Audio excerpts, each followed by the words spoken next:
வணக்கம் நண்பர்களே, வித்தியாசமான கண்டென்ட்கள் நிகழ்ச்சிகள் தர நம்ம எஸ்எல்எம் என்டர்டைன்மெண்ட் யூடியூப் சேனல் வழங்கும் நேர்கொண்ட பார்வை நிகழ்ச்சியில் இன்னைக்கு நம்ம பார்க்க போற படம் நைட் ஷிஃப்ட் ஸ்டுடியோஸ் மற்றும் ஒய்நாட் ஸ்டுடியோ தயாரிப்பில் ராகுல் சதாசிவன் இயக்கத்தில் மெகா ஸ்டார் மம்மூட்டி, அர்ஜுன் அசோகன், சித்தார்த்த பரதன் நடிப்பில் வந்திருக்கிற பிரம்மயுகம் மலையாள படத்தோட விமர்சனத்தை பார்க்க போறோம். பிரம்மயுகம் அப்படின்னா மனநிலை முற்றிய மாய யுகம் அப்படின்னு அர்த்தம். வாங்க நிகழ்ச்சிக்கு போகலாம். அதுக்கு முன்னாடி நம்ம யூடியூப் சேனல் சப்ஸ்கிரைப் பண்ணிடுங்க, பக்கத்தில் பெல் ஐகானை கிளிக் பண்ணிடுங்க, உங்க நண்பர்களுக்கு சஜஸ்ட் பண்ணுங்க, ஷேர் பண்ணுங்க. இப்போ அவங்க படம் எப்படி இருக்கு நம்ம பார்ப்போம். 400 வருஷத்துக்கு முன்னாடி, அதாவது 16வது நூற்றாண்டுகளில் தெற்கு மலபார் வனப்பகுதியில் சுடலை போற்றின்னு ஒரு மாந்திரிகவாதி கடுமையான சக்திக்காக வராக தேவிக்காக தவம் இருக்கிறாரு. அவருடைய தவத்தை வச்சு வராக தேவி ஒரு பெட்டியை பெருசாக கொடுக்குறாங்க. இந்த பெட்டியில ஒரு சாத்தான் இருக்கு, இது உனக்கு இந்த காற்று ஆள்றதுக்கான உதவிகளை செய்யும் சொல்றாங்க. ஆனா சுடலை போற்றி பேராசையினால அந்த சாத்தானை ரொம்ப டார்ச்சர் பண்றாரு. பொறுக்க முடியாத சாத்தான் அவர் கொண்டு வர்றது மட்டும் இல்லாம அந்த காற்றை அழிச்சு தோசம் பண்ணி மக்களை அழிக்க ஆரம்பிச்சிடுது. அப்ப சாத்தானை அழிக்க வர்றவர் தான் குடும்பம் போட்டிருக்கிற மம்மூட்டி. அவர் அந்த சாத்தானை அடங்கி சங்கிலியால கட்டி வச்சு தன்னுடைய சமையல்காரனான சித்தார்த்த பரதன் கூட ஒரு ஆழ்நலமாட்டமே இல்லாத ஒரு பாலடைஞ்ச பெரிய பங்களா மாதிரி இருக்கிற வீட்டுல ரொம்ப வருஷமா வாழ்ந்துட்டு இருக்காரு. அப்ப அந்த காட்டுக்குள்ள தேவன்கிற பாட்டு பாடி பழைக்கிற பானனா அவர் அர்ஜுன் அசோகன் தன்னுடைய நண்பன் கோராங்கிற மணிகண்டன் ஆச்சாரி கூட வர்றாரு. ஆனா கோரா அந்த காட்டுல இருக்கிற யக்ஷியை கொண்டுடுது. இதனால பயந்து போய் ஓடி வர்ற தேவன் வழி தவறி ஒரு நதியை கடக்க முடியாம குடும்பம் போட்டி இருக்கிற பாலடைஞ்ச வீட்டுக்கு பசியோட வர்றாரு. குடும்பம் போட்டியும் தேவனோட நாட்டுப்பாடல மயங்கி அங்கேயே சாப்பாடும் தங்க இடமும் கொடுத்து இருக்க சொல்லிடுறாரு. நான் ஏற்கனவே சொன்ன அந்த சமையல்கார ஒரு புரியாத புதிராவே இருக்கான். அப்ப குடும்பம் போட்டி ஒரு நாள் தேவனை ஒரு தாயக்கட்டை உருட்டி விளையாட்டுக்கு கூப்பிடுறாரு. ஆனா இதுல நீ தோத்துட்டீங்கன்னா இனிமே நீ வீட்டுக்கே போக கூடாதுன்னு சொல்லி ஒரு உத்தரவு போட்டுடுறாரு. தாயக்கட்ட விளையாட்டுல தேவன் தோத்துடுறான். அதனால அவனால வீட்டுக்கு போக முடியாத சூழ்நிலை. ஆனா தினமும் வேலைக்கு சாப்பாடும் கிடைக்கிது, தங்க இடமும் கிடைக்கிதுங்கிறனால சந்தோஷமா ஒத்துக்குறான். ஆனா பின்னாலதான் பானம் தேவனுக்கு புரியுது தான் வந்தது ஒரு காட்டு பிக் பாஸ் பங்களான்னு. அங்கிருந்து ஓடவும் முடியாம ஒளியவும் முடியாம தன்னோட பேரு அம்மாவோட பேரு எல்லாத்தையும் மறந்து சித்த பிரம்ம பிடிச்ச மாதிரி ஆகிறாரு. ஏன் குடும்பம் போட்டி இருக்கிற அந்த இடம் பிக் பாஸ் பங்களா மாதிரி இருக்கு? குடும்பம் போட்டி ஒரு ரகசிய அறையில சங்கிலியால கட்டி வச்சிருந்த சாத்தானாலதான் தேவனுக்கு இப்படி ஆச்சா? கடைசியில தேவனுக்கு என்ன ஆச்சு? குடும்பம் போட்டி சமையல்காரன் என்ன ஆனாங்கன்னு நிறைய பயங்கரமான கேள்விகளுக்கு ரசிகர்களை கிட்டத்தட்ட அலற வச்சு ரணகலமா பதில் சொல்ற ஒரு black and white 35mm Indian 1970 conjuring version தான் பிரம்மயுகம். குடும்பம் போட்டியா மெகாஸ்டார் மம்மூட்டி மனுஷன் பிரிச்சு மேஞ்சிருக்காருங்க. சமீப காலமா மம்மூட்டி மோகன்லாலுக்கு இடையில நடந்த ஒரு பயங்கரமான கிளாஷ்ல மம்மூட்டி தான் பயங்கர லீடிங்ல போயிட்டு இருக்காரு. மோகன்லாலுக்கு சரியான டவுன்ஃபால். அதனால இப்ப மலையாள சினிமா மம்மூட்டி யுகம் அப்படின்னு சொல்லலாம். இருந்தாலும் இந்திய சினிமால சரியான காம்படிட்டர்ஸ் யார் அப்படின்னு பாத்தீங்கன்னா மம்மூட்டி மோகன்லால் தான். கமல் ரஜினி போட்டிலாம் இவங்க போட்டிக்கு முன்னால ரொம்ப தூசி தான். அது எப்படி நான் இன்னொரு வீடியோல விளக்கமா சொல்றேன். இப்ப நம்ம மேட்ருக்கு வாங்க. பிரம்மயுகம் படத்துல மம்மூட்டி பண்ணிருக்கிற அந்த குடும்பம் போற்றி கேரக்டர் மம்மூட்டி இது வரைக்கும் பண்ணாத ஒரு வித்தியாசமான ஒரு கேரக்டர். மனுஷன் சிரிக்கும் போதும் மற்ற ரெண்டு பேரையும் முறைச்சு பார்க்கும் போதெல்லாம் தன்னோட பாடி லாங்குவேஜால ஆடியன்ஸ் சும்மா மிரள விட்டுருக்காரு. அவர் எப்ப சிரிப்பாரு, எப்ப முறைப்பாரு, எப்ப அன்பா பேசுவாருன்னு சினிமாவில் இருக்கிற கதாபாத்திரங்களுக்கு மட்டும் இல்ல நமக்கே தெரிய மாட்டேங்குது. வயிற்ற கலங்கிக்கிட்டே இருக்கு. அந்த அளவுக்கு மிரட்டி எடுத்துக்காரு மனுஷன். தியேட்டர்ல போய் சவுண்ட் எஃபெக்ட்ல பார்க்கும்போது மம்மூட்டியோட கேரக்டரைசேஷனும் அவரோட அற்புதமான பெர்ஃபார்மன்ஸையும் உங்களால அணுவா ரசிக்க முடியும். இன்னும் அவரோட ஆக்டிங்கை பத்தி நான் எக்ஸ்பிளைன் பண்ணேன்னா அது ஸ்பாயிலர் அலர்ட் ஆயிடும். அதனால இதோட நான் நிப்பாட்டிக்கிறேன். மம்மூட்டிக்கு ஈக்குவலா பெர்ஃபார்மன்ஸ் பண்ணியிருக்கிற சமையல்காரர் வர சித்தார்த்த பரதன். செகண்ட் ஹாஃப்ல தான் இவருக்கு ஸ்கோரிங் பண்ணக்கூடிய வாய்ப்புகள் அதிகமா இருக்கு. இருந்தாலும் அமேசிங்கா பண்ணியிருக்கிற மனுஷன். அந்த செகண்ட் ஹாஃப்ல இவர் காமிக்கிற இன்னொரு முகம்லாம் சான்ஸே கிடையாது.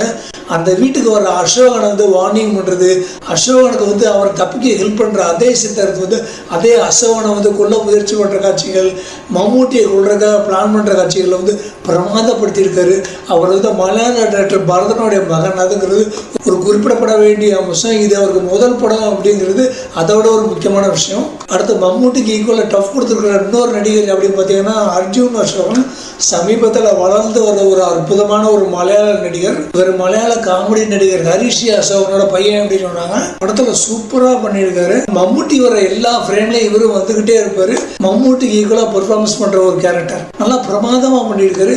இடையில சித்தார்த்த வந்து கேட்பாரு, நீ இந்த மனைக்கு வந்து எத்தனை நாள் ஆச்சு உனக்கு தெரியுமா அப்படின்னு கேட்பாரு. நான் வந்து 1 வாரம் ஆச்சு நினைக்கிறேன் அப்படின்பாரு அர்ஜுன். இல்லை நீங்கள் வந்து கிட்டத்தட்ட 1 மாதம் ஆச்சு. சரி உன்னோட பேர் என்ன அப்படின்னு கேட்பாரு சித்தார்த்து. அப்போ தான் அசோகனுக்கு தன்னோட பேர் என்ன, அம்மாவோட பேர் என்ன, தான் ஏன் இங்கே வந்தவங்கிறது எல்லாத்தையும் மறந்துட்டோம், ஏன் இது எல்லாத்தையும் நம்ம மறந்துட்டோம், இதெல்லாம் இங்கே உள்ள சாதாரணன்ற வேலையாக தெரிஞ்சு சித்த பிரம்ம பிடிச்சு பயந்து கலங்குற சீன்கள்லையும் கடைசியில் வந்து அந்த மேல் கூரை வந்து தரை வரைக்கும் இறங்கி அந்த தரைக்கு கூரைக்கு இடையில ஒரு நசுங்கிக்கிட்டே வர அந்த சீன்களை இவர் வந்து பிரமாதப்படுத்தியிருக்காரு. மொத்தத்தில் அந்த 3 பேர் மட்டும்தான் மெயின் கேரக்டர். இந்த படம் ஃபுல்லாக வந்துக்கிட்டே இருக்காங்க. இந்த 3 பேர் தான் படத்தை வந்து சரிக்கு சமமாக தாங்கி நிற்கிறாங்க. மற்றபடி எக்ஷியா வர அந்த நடிகையும் மணிகண்ட ஆச்சாரியாவும் மொத்தத்தில் ஒரு 5 நிமிஷம் கூட வர மாட்டாங்க. இதை பார்க்கும்போது பேய் படம் எடுக்கிறேங்கிற பேரில் சமீபத்தில் ஸ்க்ரீன் ஃபுல்லாக கூட்டமாக வந்து டிடி ரிட்டர்ஸாவது பரவாயில்ல, இந்த சந்திரமுகி 2ங்கிற பேரில் நம்மளை தேட்டர் பக்கமே வர விடாமல் நம்மளெல்லாம் தலை தெறிக்க ஓட வச்செல்லாம் நினச்சி பார்க்கும் போதெல்லாம் நம்ம தமிழ் சினிமாவை நினச்சி ரொம்ப பெருமையாக இருக்குங்க. படத்தோடைய டைரக்டர் வந்து ராகுல் சதாசிவன். பிரம்மயுகம் வந்து ஒரு நேச்சுரல் ஹாரர் மூவி. அதாவது படத்தில் வந்து பேய் வந்து கேமியோ ரோலில் தான் வரும். நீங்கள் நினைக்கிற மாதிரி கேமியோ ரோலுங்கிற பேரில் எக்ஸ்டெண்டட் கேமியோ ரோல்னு படம் ஃபுல்லாக சும்மா ஃபிலிம் காமிச்சிட்டு வர்றது கிடையாது. சும்மா வர்ற 20 நிமிஷத்தில் ஒரு காட்டிட்டு போயிடும். ஆனால் படத்தோடைய மிச்சம் 2 மணி நேரமும் வந்து இந்த பிஜிஎம் செட்டிங் லைட்டிங் மூலமாக நம்மளை படம் ஃபுல்லாக ஒரு மிரட்சியோட உட்கார வச்சுருவாங்க. நமக்கு 2.5 மணி நேரமும் ஹார்ட் வந்து லப்பு நடிக்கிறவங்களாம் பக்கு நடிச்சுக்கிட்டு இருக்கோம். படம் ஃபுல்லாக 2 காதை அப்படியே நைஸாக பொத்தி வச்சுக்கிட்டே உட்காந்துக்கிட்டு இருப்போம். கொஞ்சம் தைரியம் வந்து காதை எடுப்போம். அப்போ பார்த்து கரெக்டாக வந்து நம்மளை பயமுறுத்தோம். அலறி அடிச்சுக்கிட்டே நம்ம வந்து பாப்கார்னை ஃபுல்லாக மற்றவங்க மேலே அபிஷேகம் பண்ணிட்டு தேட்டரை வாசலை நோக்கி நம்ம வந்து ஓடிக்கிட்டே இருப்போம். இந்த காஞ்சூரிங் சீரீஸ், அன்னபெலி சீரீஸ், நன் சீரீஸ், எக்ஸாசிஸ்ட் சீரீஸ்லாம் இந்த கேட்டகரியில் தான் வரும். அப்போ இந்த காஞ்சனா சீரீஸ், டிடி சீரீஸ்லாம் இதெல்லாம் கிரிஞ்சு காமெடி ஹரர் கேட்டகரியில் வருங்க. இத்தனைக்கு ராகுல் சதாசிவன் வந்து ஒரு வளர்ந்து ஒரு மலையாள பட இயக்குனர். பிரம்மயுகம் வந்து இவருடைய 3வது படம். இவருடைய 2வது படம் பூதகாலம் படத்தை பார்த்துட்டு ராம்கோபால் வர்மா கூட 1973 வந்து ஹாலிவுட் படமான எக்ஸாசிஸ்டுக்கு அப்புறம் இப்போ தான் ஒரு அற்புதமான நேச்சுரலான ஹாரர் படத்தை பார்க்குறேன்னு சொல்லி பாராட்டி இருந்தார். இந்த பிரம்மயுகம் பழைய மலையாள படமான குமாரி படத்தோடைய ஒரு இன்ஸ்பிரேஷன் லைட்டாக இருந்தாலும் இந்த காலத்து இளைஞர்களுக்கு ஏற்ற மாதிரி பிடிச்ச மாதிரி போர் அடிக்காத மாதிரி பண்ணியிருக்காரு டைரக்டர். அதான் ஒரு பெரிய ஸ்பெஷாலிட்டி. பிரம்மயுகம் படத்துலையும் டைரக்டர் வந்து தன்னோட ஸ்க்ரீன் பிளே டேலண்ட் வந்து அற்புதமாக கையாண்டிருக்காரு. வெறும் 3 பேரை மட்டும் வச்சுக்கிட்டு ஒரே ஒரு பாலடைஞ்ச வீட்டுக்குள்ளே 2 மணி நேரம் 10 நிமிஷம், மீதி 10 நிமிஷம் வந்து காட்டுக்குள்ளே சொல்லி ஒரு படத்தை வந்து கடத்துறதெல்லாம் ரொம்ப கஷ்டங்க. அதுவும் அந்த வீட்டை பார்த்தாலே பேய் கூட வர்றதுக்கு பயப்படும். காட்டுக்கு நடுவில் சுற்றி மரங்கள், வாசலில் ஒரு முற்றம் ஒன்றும் கிடையாது. வீட்டை சுற்றி அந்த துளசி மாடம் கூட தெரியாத அளவுக்கு காடாக கிடக்கும். எப்போவுமே மழை பெஞ்சிக்கிட்டே இருக்கிற காடு. படம் இன்டர்வல் விட்டவுடனே எல்லாம் கேண்டீனில் ஓடி வந்து டீ, கூல்ட்ரிங்க்ஸ், ஸ்நாக்ஸ் எல்லாம் வாங்காமல் துட்டை கொடுக்காம தேட்டருக்குள்ள அத்தனை பேர் முதுன்னு உள்ள ஓடிட்டு இருக்காங்க படம் தொடங்குறவங்கள. அதுவும் ஒரு பிளாக் அண்ட் ஒயிட் படம், சினிமாஸ்கோப் கூட கிடையாது, 35 mm தான். இதுலேயே இப்படி ஒரு குரலையும் தேக்க அமைச்சிருக்காரு மனுஷன். இந்த கலர் சினிமாஸ்கோப்பில் எடுத்திருந்தாரு ஆடியன்ஸ் எல்லாம் சும்மா தெரிச்சிருப்பாங்க. ஆனால் எடுக்க முடியாது. ஏன்னா படத்தோட கதை வந்து 300 வருஷங்களுக்கு முன்னாடி நடக்கிற கதை அப்படிங்கிறதுனால பிளாக் அண்ட் ஒயிட்ல எடுத்தாதான் ரியலாக இருக்கும்னு சொல்லி எடுத்திருக்காரு. அதனால அந்த 17வது நூற்றாண்டு காலத்திலே நம்மளும் வந்து டிராவல் பண்ற மாதிரியே நமக்கு ஒரு ஃபீலிங் கொடுக்குது இந்த படம். இந்த படத்தை லைச்சு பார்த்ததுல இது ஒரு பிளாக் அண்ட் ஒயிட் படம் அப்படிங்கிறதே நமக்கு வந்து மறந்து போயிருக்கு. அது ஒரு பெரிய ப்ளஸ் பாயிண்ட் அப்படின்னு கூட.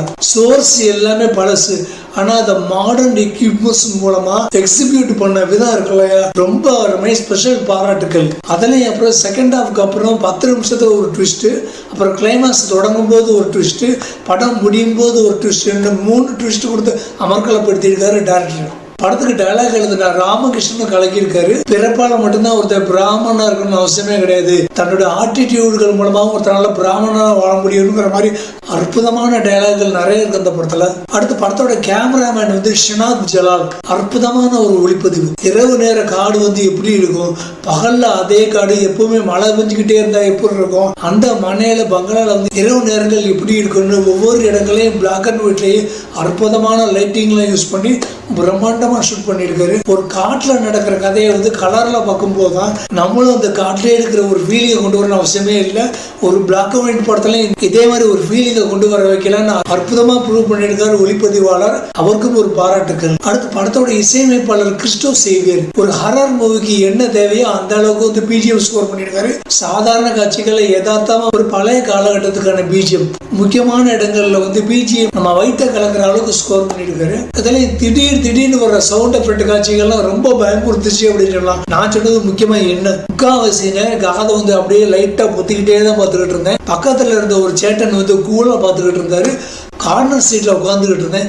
பின்னால திரும்பி பார்த்தா எல்லாரும் கூலா படம் பார்த்துக்கிட்டு இருக்காங்க. சரி, நம்ம நிலைமை தான் ரொம்ப மோசமா இருக்கே, நான் தான் ரொம்ப பயந்தாங்குளின்னு கொஞ்சம் ஷையா இருந்தது. அப்ப இன்டர்வல் பிளாக் வந்த உடனே என் பக்கத்துல இருந்த சேட்டை வந்து கூலா காதில் உள்ள வயர்லெஸ் ஹெட்செட் அப்படியே கழட்டி பாக்கெட்ல உள்ள வச்சுக்கிட்டே வெளியே கேண்டீன் கிளம்பிக்கிட்டு இருந்தாரு. அதை பார்க்கும்போது நம்மள மாதிரியே உள்ள நிறைய பேர் இருக்காங்க நினைக்கும் போது கொஞ்சம் சந்தோஷமா தான் இருந்தது. அர்ஜுன் அசோகன் பாடன பாடல்கள் எல்லாமே ரொம்ப சூப்பரா இருந்தது. பூமணி மாளிகா பொன்மாளிகா கடலும் கர நாகங்கள் வாழும்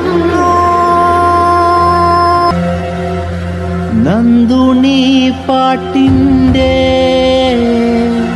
அடுத்த படத்தோட ப்ரொடக்ஷன் டிசைனர், அதாவது ஆர்ட் டைரக்டர் ஜோதி சங்கர் வந்து அற்புதமா உழைச்சிருக்காரு இந்த படத்துக்கு. நல்லா கவனிங்க, படம் வந்து ஒரு பீரியட் படம்.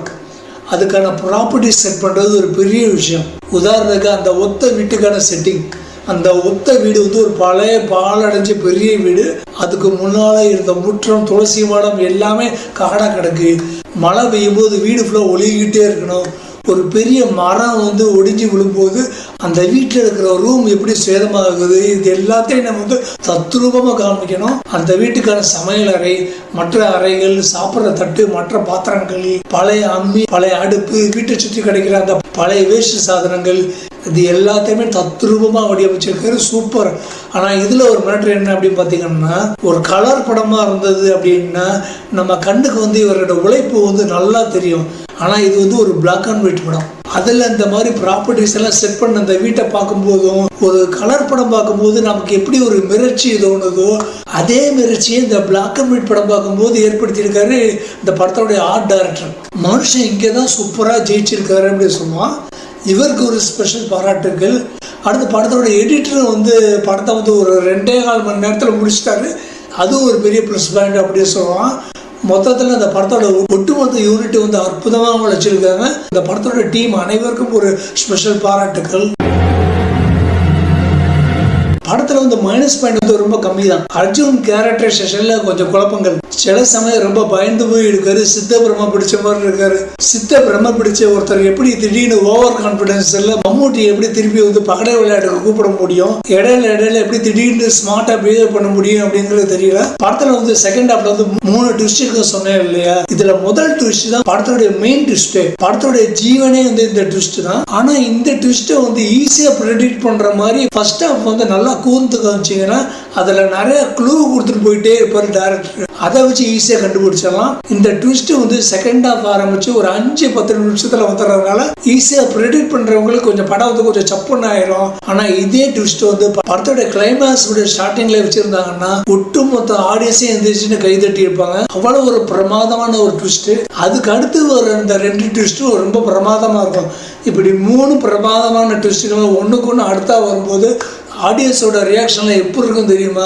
அதை ஜஸ்ட் மிஸ் பண்ணிட்டாங்க அப்படின்னு சொல்லுவான். அதில் தான் கொஞ்சம் வருத்தம் இருந்தது. மற்றபடி வேற எந்த மைனஸ் பாயிண்ட் கணக்கு தெரியல. படத்துடைய moral value, casting contribution, technical department contribution, story and content presentation, இந்த 5 கிரிட்டீரியாக்கள்ல ஒன்னே ஒன்று மட்டும் குறையுது. அது என்ன கிரிட்டீரியா அப்படின்னு சொன்னா ஸ்பாய்லர் அலர்ட் ஆயிரும் அப்படிங்கிறனால நான் சொல்றேன். படத்துக்கு வந்து 5க்கு வந்து தாராளமாக 3.5 ஸ்டார்கள் கொடுக்கலாம். மற்றபடி இந்த படம் வந்து கண்டிப்பா தியேட்டர்ல போய் பார்க்க வேண்டிய ஒரு அருமையான ஹாரர் த்ரில்லர் மேஜிக்கல் மூவி. படத்துல வந்து கிளைமாக்ஸ்ல மட்டும்தான் சாத்தான் வந்து முகத்தை காமிக்கும். மற்றபடி சவுண்ட் எஃபெக்ட், செட்டிங், கேமரா மூலமாவே அற்புதமா எக்ஸிபிட் பண்ண ஒரு Indian black and white 1970 conjuring version தான் இந்த பிரம்ம யுகம். இந்த சவுண்ட் எஃபெக்ட்டுக்கெல்லாம் நான் பயப்பட மாட்டேன், ஜெர்க்காக மாட்டேங்கிறவங்க தைரியமா குழந்தைகளுக்கும் பயம் இல்லை, மனைவிக்கும் பயம் இல்லை அப்படின்னா தாராளமாக குடும்பத்தோட போய் பார்த்து நல்லா என்ஜாய் பண்ணிட்டு வாங்க. காந்தாரா படம் மாதிரியா அப்படின்னு கேட்காங்க. காந்தாரா வந்து ஒரு ஸ்பிரிச்சுவல் மூவி. காந்தாரா படத்துல வர அந்த பஞ்சூர்லி வந்து ஆரம்பத்துல ஒரு தடவை சவுண்ட் விட்டோடனே நம்ம ஜெர்க்கானாலும் சரி இது சாமி தானே சொல்லி நம்ம வந்து அடுத்தடுத்து சுதாரிச்சிருப்போம். ஆனா இது அப்படி கிடையாது. சவுண்ட் விட்டுக்கிட்டே இருக்கிறது வந்து சாத்தான். அதனால ஜெர்க்கு வந்து அப்பப்போ வந்துகிட்டே தான் இருக்கும் லைட்டா. அதெல்லாம் இல்லை, நான் எல்லா காஞ்சூரிங் அன்னபில்லி சீரீஸ்லாம் தைரியமா பார்த்துட்டேங்கிறவங்க தைரியமா அந்த படத்தை போய் பார்க்கலாம்.